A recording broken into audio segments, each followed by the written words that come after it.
Did you ever wonder how the Eiffel Tower, one of the most iconic landmarks in the world, came to be?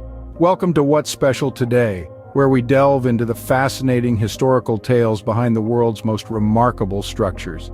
Today we're exploring the captivating story of the Eiffel Tower. Built in 1889, the Eiffel Tower stands as a testament to human ingenuity and architectural prowess. Gustave Eiffel, the mastermind behind this iron marvel, faced initial skepticism but soon won over the hearts of millions. Building this towering spectacle was no mean feat. It took over 2 years, more than 18,000 individual iron parts, and a staggering 2.5 million rivets to bring this vision to life. Upon completion, it soared to a height of 300 meters, making it the tallest man-made structure of its time.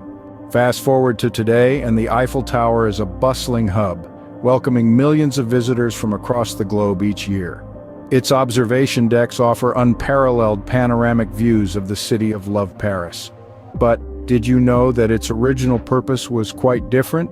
Indeed, the Eiffel Tower was initially meant to be a temporary exhibit for the 1889 World's Fair, marking the centennial of the French Revolution. It was designed to highlight France's industrial might and technological advancements.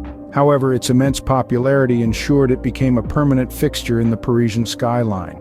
Over the years, it has been a silent witness to numerous historical events, cultural festivities, and even pioneering scientific experiments. As we marvel at this architectural wonder, we pay homage to the visionaries and craftsmen who brought it to life over a century ago. The Eiffel Tower continues to inspire, amaze, and serve as a poignant reminder of the power of human invention. Thank you for journeying with us through the captivating history of the Eiffel Tower.